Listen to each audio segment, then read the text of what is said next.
নমস্কার, অ্যাস্ট্রো শ্রাবণীতে আপনাদের সবাইকে জানাই স্বাগত। থাম্বনেইলে অবশ্যই নিশ্চয়ই দেখতে পেয়েছেন যে আজকের আলোচনার বিষয়বস্তু কী। খুবই একটা ভারী ভার্তিক বিষয় আজকের বিষয়টা, কিন্তু সেটাকে খুব সহজ সরলভাবে আপনাদের কাছে আমি তুলে ধরার চেষ্টা করব।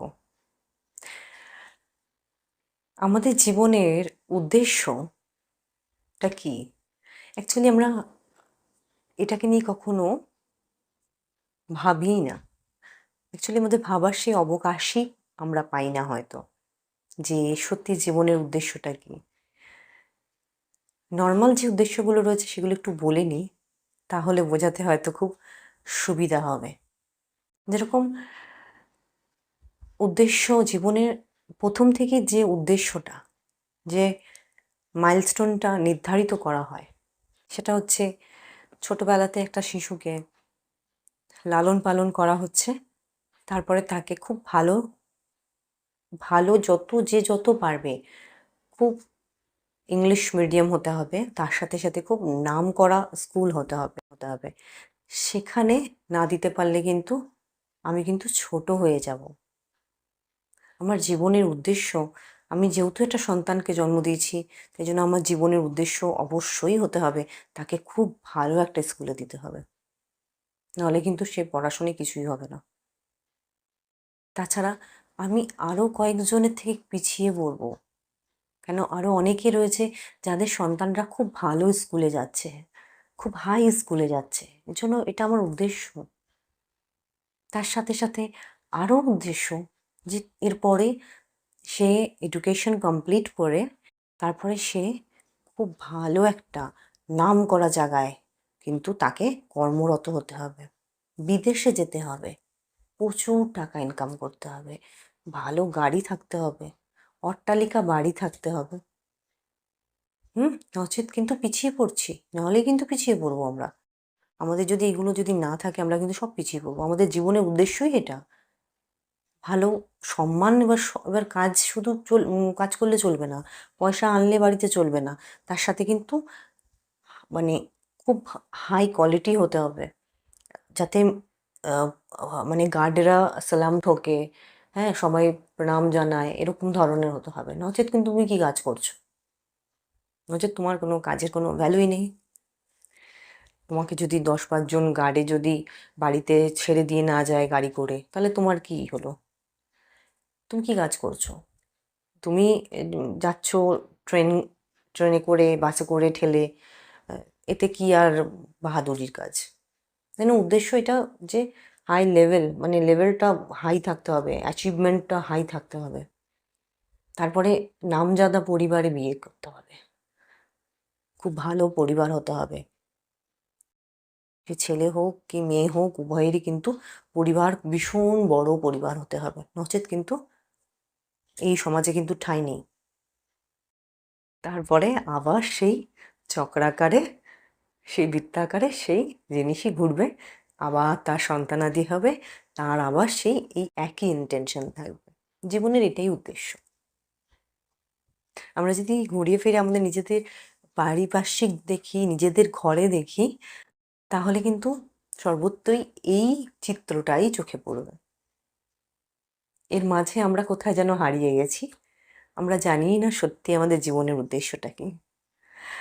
চলুন দেখা যাক জীবনের উদ্দেশ্যটা কী, আমরা বুঝতে পারি কি না।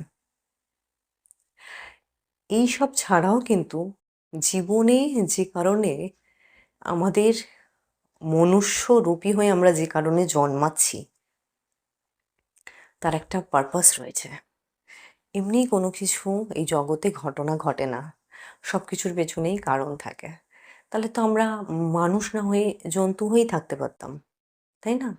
প্রচুর জন্তু তো রয়েছে, তাহলে আমরা মানুষ হলাম কেন? আমরা সেই একই কাজ করে যাব, শুধু এই একই জিনিস করে যাব। তাই জন্যই কি আমাদের মানে মনুষ্য দেহতে আমাদের বিচরণ করছি আমরা? তাহলে কি আমরা শুধুমাত্র এই সাংসারিক খেলাতেই মত্ত হয়ে থাকবো? আর বারংবার একের পর এক জন্মে আমরা একই জিনিস রিপিটেশন আমাদের সাথে হতে থাকবে? এরকমটা নয়। অ্যাকচুয়ালি আমরা যে মনুষ্য দেহ আমরা যে ধারণ করে রয়েছি, এই ধারণের পেছনেও কিন্তু অনেক রহস্য লুকিয়ে রয়েছে, যেগুলোকে হয়তো আমরা দেখতে পারি না বা কখনো কখনো দেখতে চাইও না। যদি সামনে কেউ এরকম ধরনের কথাবার্তা বলতে আরম্ভ করে দেয়, আম কিছু মানুষ তাদেরকে অ্যাড্রেস করে বলে যে, "এ তো পাগল হয়ে গেছে। ধুর কিরকম একটা টাইপের, বুড়ি, বুড়ি টাইপের।" এরকম আখ্যাও পাওয়া যায়। হুম? তো এরকম আখ্যাও পাওয়া যায়। এরকম আখ্যা পেয়েওছি আমরা। যারাই এরকম ধরনের কথা বলতে যায় বা কিছু, অনেক মানুষই কিন্তু সেটা বুঝতে পারেন না। তারা ভাবেন না আমরা এই যে মত্তই খেলায় মেতে রয়েছি, এটাই আমাদের জীবনের লাইফের উদ্দেশ্য। এটাই আমাদের জীবনের মানে আধার। হুম? তাহলে এই মনুষ্য রূপে যে আমরা এই যে ধারণ করেছি, এর মধ্যে কিন্তু ৩ টে জিনিস লুকিয়ে রয়েছে। এই ৩ টে জিনিস কি, কি? এই ৩ টে জিনিস হচ্ছে পশুত্ব, মনুষ্যত্ব ও দেবত্ব, বা দেবত্বকে আবার শিবত্বও বলা হয়। হ্যাঁ? তো এই ৩ টি জিনিস কিন্তু লুকিয়ে রয়েছে। এই জিনিসটা প্রত্যেকটা মানুষের মধ্যে রয়েছে, এরকম নয় যে কোনো একটা পার্টিকুলার ব্যক্তির মধ্যেই রয়েছে। প্রত্যেকটা মানুষের মধ্যে রয়েছে। বলা যেতে পারে এগুলো হিরে। আমরা যদি শিবত্বকে হিরে ধরি, তাহলে একটা খনির মধ্যে সেই হিরে কিন্তু রয়েছে। এবার জানা গেছে যে হিরেটা রয়েছে, কিন্তু খনন কার্য কেউ করতে রাজি নয়। খনন কার্যতে কেউ হাত দেবে না। ও হিরে পড়ে রয়েছে, থাকুক। অত কে মাথা ঘামাচ্ছে? অত কষ্ট কে করতে যাবে? যেমন আছি ভালো আছি। এই যে এই যে কনসেপ্ট রয়েছে আমাদের সমাজে, আমরা তার জন্যই কিন্তু এত উদ্বিগ্ন আমাদের চিত্ত। চারিদিকে মানুষ কিন্তু অনেক বেশি পাজল, অনেক বেশি মেন্টাল ডিসঅর্ডার এ ভুগছেন। এই মেন্টাল ডিসঅর্ডারগুলো আসা একটাই মাত্র কারণ, মেন্টাল ডিসঅর্ডারগুলো হচ্ছে কোথা থেকে? কেননা আমরা এরকম কিছু ভ্রান্ত জিনিসের পিছনে দৌড়ে যাচ্ছি, যেগুলো সবকিছু কিন্তু উদ্দেশ্যহীন। আর সেই কারণ থেকেই কিন্তু সৃষ্টি হচ্ছে নানা রকমের মানসিক রোগ বা মেন্টাল ডিসঅর্ডার, যাকে ব্যাখ্যা করার কোনো ভাষা নেই। কয়েকটা টার্মিনোলজি ইউজ করে মানুষকে বুঝিয়ে দেওয়া হয় আপনার এই রোগের এই কারণ, এই উপশম। কিন্তু আসল দ্বীপে আমরা কেউ যেতে রাজি নই। ঠিক ওই হীরের খনির মতন। সেখানে গিয়ে আমরা কেউ পৌঁছাবো না। আমরা ভাষা, ভাষা লেভেলে কিছু কথা বলে, টার্মিনোলজি দিয়ে মানুষকে বুঝিয়ে দিয়ে বেরিয়ে চলে যাব যে এইটা, এইটা হয়েছে, এইজন্য এইটা হয়েছে, এই কারণের জন্য আপনার ডিপ্রেশন, এই কারণের জন্য অ্যাংজাইটি, এই কারণের জন্য আপনি ফ্রাস্ট্রেশনে ভুগছেন। কিন্তু আমরা আসল তথ্য না কেউ বোঝার চেষ্টা করি, না কেউ বোঝানোর চেষ্টা করি। তাহলে আমাদের এই পশুত্ব, মনুষ্যত্ব এবং দেবত্ব, এই যে ৩ টে জিনিস আমাদের মধ্যে রয়েছে, আমরা এই ৩ টে জিনিসকে কখনো কিন্তু খুঁজি না। এই পশুত্বটা কি করে বুঝবো? আমাদের মধ্যে কাম, ক্রোধ, ঈর্ষা, লোভ, মানুষকে দেখে অনেক বেশি ঈর্ষান্বিত হওয়া, একদম ঝাঁপিয়ে পড়া, কম্পিটিশনে নেমে যাওয়া, সব কিছু কিন্তু এই পশুত্বই কিন্তু লিড করছে। আমাদের চেহারাটা মানুষের হয়ে গেছে, কিন্তু প্রবৃত্তিটা পশুর রয়ে যাচ্ছে। এইগুলো পশুর প্রবৃত্তি। মানুষের প্রবৃত্তি কি? মানুষের প্রবৃত্তি দয়া, দাক্ষিণ্য, করুণা, ভালোবাসা, এগুলো কিন্তু সবই মনুষ্যত্ব। মনুষ্যত্ব যাদের থাকে তাদের মধ্যে এই জিনিসটা কিন্তু পাওয়া যায়। এবার কোনো কোনো ক্ষেত্রে দেখা যায় অনেক পশু রয়েছে, দেহেতে তারা পশু, কিন্তু তাদের মধ্যে মনুষ্যত্ব গুণ রয়েছে। এই গুণগুলোকে দেখতে হবে। এই যে গুণ, মনুষ্যত্বের যে গুণগুলো, মানুষ হলেই যে সে মনুষ্যত্বের গুণগুলো সে ক্যারি করছে তা নয়। তার মধ্যে দেখা যাচ্ছে পশুত্বের গুণ অনেক বেশি মানে অ্যাক্টিভ, ক্রিয়াশীল। আর পশুত্ব গুণগুলো ক্রিয়াশীল হওয়ার জন্যই কিন্তু সমাজের বুকে নানা রকমের কিন্তু এরকম নানা রকমের ঘটনা দেখতে পাওয়া যায়, যেগুলো সব পশুত্বের গুণেরই অধিকারী।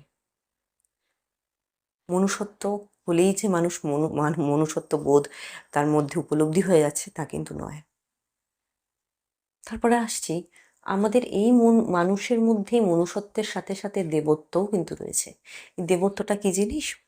দেবত্বটা হচ্ছে যখন এই মায়া, মমতা, করুণা, ভালোবাসা তার সীমা ছাড়িয়ে যাবে, ভালোবাসা যখন করুণায় পরিবর্তন হয়ে যাবে, মানে আর কোনো কিছুই আলাদা নয়, বিশ্ব ব্রহ্মাণ্ডের সব কিছু এক বা এক সূত্রে গাঁথা, সেইটা যখন উপলব্ধি করা যায়, তখনই আমাদের মধ্যে দেবত্বের কিন্তু সূচনা হয়। তখনই কিন্তু ভালোবাসা করুণায় পরিণত হয়ে যায়। তখন ভালোবাসা কোনো একজনের প্রতি, কোনো একটা জিনিসের প্রতি থাকে না, সারা বিশ্ব ব্রহ্মাণ্ড কিন্তু একই জিনিসের করুণার আলোতে আলোকিত হয়ে যায়। এটা হচ্ছে দেবত্ব। তাহলে আমাদের এই জীবনের জার্নি যেটা রয়েছে, এই পশুত্ব রয়েছে, মনুষ্যত্ব রয়েছে, দেবত্ব রয়েছে, আমরা কি করে বুঝবো? আমরা কি করে নিজেদেরকে সেই জায়গায় কোন গুণটার মধ্যে নিজেদেরকে আমরা ধারণ করব? এই যে এই তিনটে গুণের মধ্যে যে ধারণ করার বিষয় চলে আসছে, কোন গুণটাকে আমরা ধারণ করব, এটাকে কিন্তু, এই ধারণ করাটাকে কিন্তু ধর্ম বলা হয়ে থাকে। ধর্ম কিন্তু আলাদা করে এই হিন্দু, মুসলমান, শিখ, ঈসাই, জৈন এইসব নয়। এগুলো তো শুধুমাত্র সমাজের জন্য তৈরি। কিন্তু আসল যদি আমরা আধ্যাত্মিক আলোচনায় যাই বা আধ্যাত্মিক ক্ষেত্রে যদি দেখা যায়, তাহলে কিন্তু দেখতে পাওয়া যাবে যে যে জিনিসকে ধারণ করা হয়, কোন জিনিসকে ধারণ করা হয়, এই যে পশুত্ব, মনুষ্যত্ব, দেবত্ব, এই তিনটে জিনিস রয়েছে, এই যে জিনিসকে আমরা ধারণ করব, আমরা যেহেতু মনুষ্যত্ব রয়েছি, মানুষের পর্যায়ে রয়েছি, যে এই গুণটা ধারণ করে রয়েছি, এবার তার থেকে যখন আমরা দেবত্বের দিকে অগ্রসর হব, দেবত্বের গুণ ধারণ করব। তা এই যে গুণগুলো ধারণ করা, এটাকেই ধর্ম বলা হয়ে থাকে। এইটাকে নিজেকে বুঝতে হয়। বাইরে থেকে কোনো ফোর্স এটাকে বোঝাতে পারবে না, সেই শক্তি কারণ নেই। এই শক্তি শুধু নিজের ভিতরেই রয়েছে আমাদের, যাকে আমরা নিজেরা সেই সুপ্ত অবস্থাকে জাগ্রত করতে পারি। আমাদের উপরে ডিপেন্ড করছে, মানুষের উপরে ডিপেন্ড করছে সে সে কোন গুণটা অধিকারী হবেন, কোন গুণটা সে এখন অ্যাট প্রেজেন্ট, কোন গুণটাকে সে ধারণ করে রয়েছে, এবং পরবর্তীতে তার কোন গুণটা ধারণ করতে হবে। কেননা আমাদের পশুত্ব ছাড়তে হবে, মনুষ্যত্বে এক জায়গায় স্থির হয়ে আমাদের আবার যাত্রা করতে হচ্ছে কিন্তু দেবত্বের। আমাদের আসল উদ্দেশ্য হচ্ছে মনুষ্যত্বের থেকে দেবত্বে যাব, দেবত্বের যে গুণ রয়েছে সেটাকে ধারণ করব। এটাই হচ্ছে আসল উদ্দেশ্য জীবনের। আর যত কিছু রয়েছে সব উদ্দেশ্য কিন্তু অর্থহীন, মূল্যহীন। তাই জন্য পশুত্বকে ছাড়তে হবে। পশুত্বকে ছাড়ারও দরকার পড়ে না যদি আমরা মনুষ্যত্বে স্থির হতে পারি। তারপরে ওখান থেকে আমাদের যাত্রা শুরু হবে দেবত্বের দিকে। তাই জন্য আগে আমাদের নিজেদের, আমরা মানুষ রূপ তো ধারণ করেছি, কিন্তু আমাদের মধ্যে মনুষ্যত্ব আছে তো, আমাদের এটাকেই আগে জানতে হবে। তাহলে আমরা বুঝতে পারবো আমরা সঠিক গতিপথে রয়েছি কিনা, আমাদের পথ সঠিক কিনা। কেন আমাদের উদ্দেশ্য কিন্তু পশুত্ব ছেড়েছি, পশুর দেহ ছেড়েছি, ত্যাগ করেছি। পশুত্বের যে পবিত্রী রয়েছে সেটাকেও আমাদের ছাড়তে হবে, ত্যাগ করতে হবে। করে আমরা মনুষ্যত্বে স্থির লাভ করে আমরা কিন্তু যাত্রা করব দেবত্বের দিকে। এটাই হচ্ছে জীবনের উদ্দেশ্য। আর এই উদ্দেশ্য চরিতার্থ করার জন্য কিন্তু আমাদের সৃষ্টিকর্তা কিন্তু আমাদের সৃষ্টি করেছেন, অকারণেই কিন্তু করেননি। তাই জন্য আমরা কিন্তু অকারণে শুধু খাবো, কিছুজন তো রয়েছে এরকম বক্তব্য বলেন, জীবনে তো খাওয়া পড়ার জন্য এত কিছু, মানে খাওয়া পড়ার জন্য এত লড়াই, এত কিছু, মানে জীবনে খাওয়া পড়াটাই সব কিছু, এইটা হয়ে গেলেই সব কিছু সমস্যা সমাধান। না, খাওয়া পড়াটা হলেই কিছু সমস্যা সমাধান নয়, বা বড় কিছু অ্যাচিভ করে নিলেই সমস্যা সমাধান নয়। সমস্যা, তার এত কিছু পাওয়ার পরেও কিছু কিছু মানুষ কত রকমের জিনিসে ভোগেন, তারা সঠিকভাবে জানেন না তাদের জীবনের উদ্দেশ্যটা কি। আর যারা জেনে গেছেন তারা সামান্য ন্যূনতম জিনিসেও কিন্তু অনেক আনন্দিত, অনেক অনেক প্রফুল্লিত থাকে। তাই জন্য জীবনের যেটা উদ্দেশ্য সেই পথ ধরে চলার চেষ্টা করুন, দেখবেন জীবন অনেক বেশি সুন্দর, অনেক বেশি স্বচ্ছ এবং একদম মেন্টাল সব রকমের ডিসঅর্ডার মুক্ত। আজ এই পর্যন্তই। নমস্কার। পরবর্তী ভিডিওতে আবার দেখা হবে।